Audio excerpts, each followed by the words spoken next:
Assalamualaikum warahmatullahi wabarakatuh. Perkenalkan, saya Abdul Wahid. Saya dosen Prodi Al-Ahwal Asy-Syakhsiyah di SIAI Imam Syafi'i Cianjur.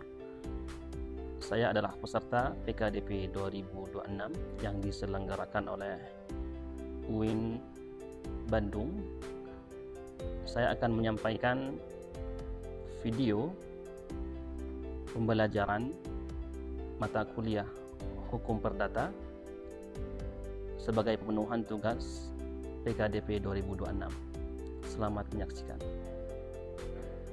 Assalamualaikum warahmatullahi wabarakatuh. Waalaikumsalam warahmatullahi wabarakatuh. Alhamdulillah, wassalatu wassalamu ala sayyidina Rasulillah wa ala alihi wa ala ba'du.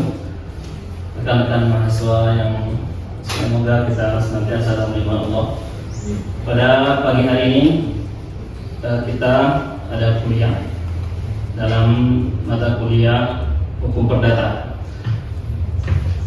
Pada hari ini pembahasan yang akan kita bahas adalah tentang ruang lingkup hukum perdata. Mari kita buka kelas pada pagi hari ini dengan bacaan surah Al-Fatihah. Semoga Allah Subhanahu wa taala menjadikan ilmu yang kita terima pada hari ini ilmu yang diberkahi oleh Allah Subhanahu wa taala untuk kita dan umat. Ada dunia oleh dunia bin surah Al-Fatihah. Untuk pembahasan pertama dalam hukum perdata, pada bab pertama dari buku ajar yang dijadikan buku ajar resmi di kampus kita. Bab pertama adalah pembahasan tentang ruang lingkup hukum perdata, tentang istilah dan pengertian. Kapan istilah ini muncul dan apa definisi dari hukum perdata itu? Karena memang hukum perdata ini adalah sebuah produk baru yang ada di negara kita setelah negara kita merdeka. Dan dari mana hukum perdata ini dimunculkan? Setelah itu, pembahasan yang kedua adalah tentang sumber hukum. Tentang sumber hukum. Sumber hukum, kata sumber di sini bisa kita pahami dengan beberapa makna. Sumber hukum, sumber dengan makna bahwa hukum perdata dalam sejarah bersumber dari mana? Atau sumber hukum, yakni hukum perdata bisa kita dapatkan dari buku apa? Itu di bagian kedua. Kemudian di bagian ketiga adalah tentang subjek dan objek hukum perdata. Siapa yang menjadi subjek dan apa objek yang ada di dalam hukum perdata. Kemudian yang terakhir adalah tentang sistematika dalam hukum perdata. Yang pertama adalah tentang istilah dan pengertian atau definisi hukum perdata. Asal muasal penggunaan istilah hukum perdata. Istilah hukum perdata pertama kali dikenalkan oleh Profesor Joyo Dibuno. Penggunaan istilah hukum perdata pertama kali dimunculkan oleh Profesor Joyo Dibuno. Profesor Joyo Dibuno menerjemahkan istilah hukum perdata dari bahasa Belanda, yaitu burgerlijk recht, yaitu yang berarti hukum perdata, hukum yang berkaitan dengan perorangan. Hukum yang intinya bahwa hukum-hukum tersebut atau hukum perdata ini adalah hasil produk hukum Belanda yang diadopsi oleh Indonesia. Jika dalam bahasa Inggris, persamaan kata hukum perdata adalah civil law, atau dalam bahasa Latin diambil dari civis, warga negara. Ya, tetap nanti akan kita lebih paham lagi bahwa hukum perdata itu adalah hukum yang berkaitan dengan sipil, masyarakat sipil, perorangan, dan hukum yang berkaitan dengan perorangan. Definisi hukum perdata menurut para ahli. Jadi ada banyak ahli yang berusaha mendefinisikan hukum perdata. Ada banyak yang berusaha mendefinisikan hukum perdata. Coba kita lihat. Misalnya subakti dalam definisi yang dikemukakan. Ini ringkasan dari definisinya. Segala hukum perdata adalah segala hukum pokok yang mengatur kepentingan perseorangan. Ini menurut subakti. Kemudian menurut Sudipno Mertokusumo, hukum perdata adalah hukum antara perorangan yang mengatur hak dan kewajiban dan hubungan keluarga dan masyarakat. Jika kita perhatikan definisi yang ada, definisi yang ada satu titik temu yang seluruh ahli menggunakan kata tersebut di dalam definisinya. Coba lihat misalnya subakti, ketika mendefinisikan subakti mengatakan perseorangan. Sudipno Mertokusumo, kewajiban dalam hubungan antara perorangan. Kemudian Sri Sudewi, warga negara perseorangan. Jadi titik temu dari berbagai definisi ini adalah bahwa hukum perdata adalah hukum yang mengatur antara perorangan. Ini kesimpulannya. Hukum perdata adalah hukum yang mengatur hubungan antara orang yang satu dengan yang lain dalam masyarakat yang mengikuti berdasarkan pada kepentingan perseorangan. Ini adalah kesimpulan dari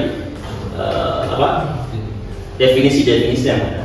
Perbedaannya adalah hukum perdata antara hukum perdata dan hukum acara perdata adalah hukum perdata lebih fokus pada hukum perdata lebih fokus pada dia sebagai hukum, sebagai undang-undang, sedangkan hukum perdata ini adalah tentang aturan atau tata cara mempertahankan hak apabila dilanggar, lebih ke tata cara untuk mendapatkan hak, tata cara untuk masuk ke dalam peradilan, Hukum perdata pasti mengandung unsur-unsur ini, memiliki kaidah hukum, kemudian ada yang mengatur hubungan antara subjek hukum, kemudian juga yang diatur adalah hukum orang, keluarga, benda, waris, perikatan, pembuktian. Ini adalah ringkasan dari subbab A yang menggunakan istilah Kementerian Hukum Perdata. Badan umum, macam perdata dan unsur-unsur perdata. Pertama adalah sumber hukum materi, tempat di mana materi hukum diambil. Dan dari mana diambil hukum tersebut? Dari sebab atau lembaran negara. Ini ada lembaran-lembaran yang dulu ada di zaman Belanda, yang kemudian disahkan dalam melalui Undang-Undang 1945.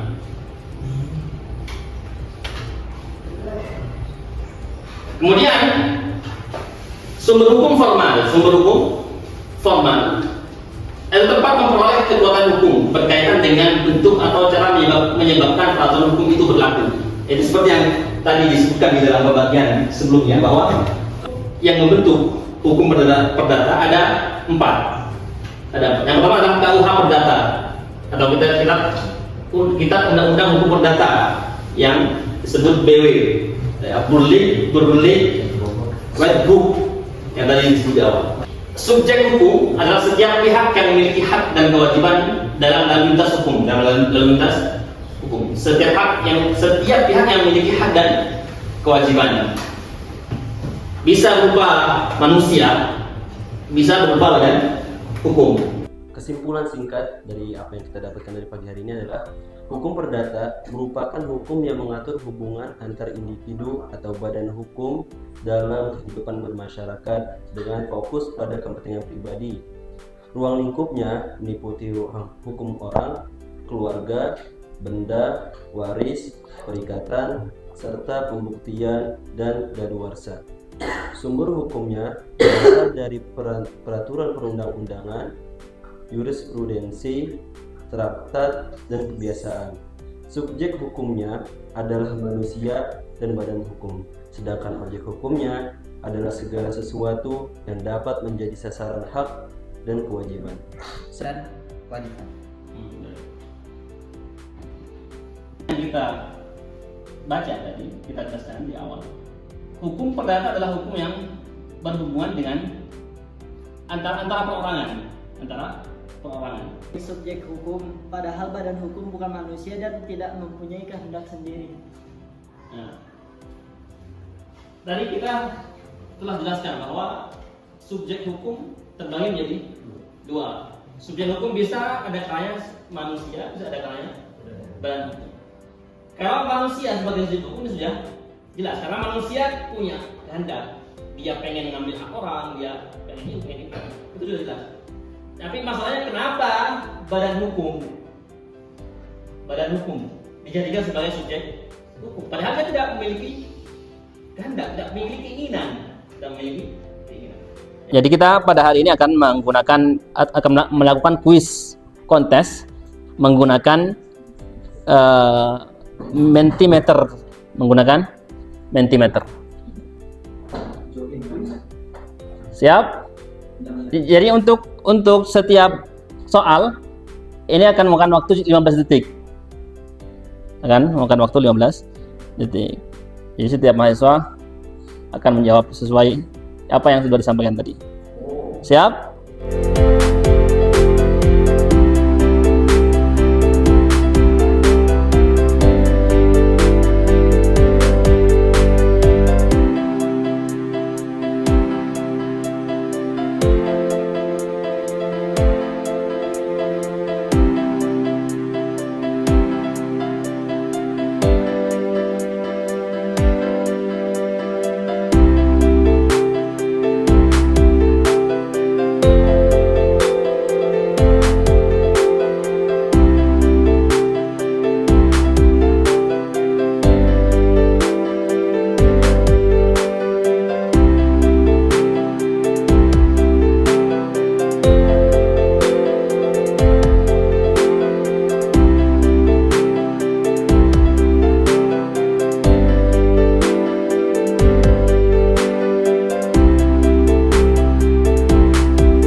Selamat untuk Najah mendapatkan poin paling besar.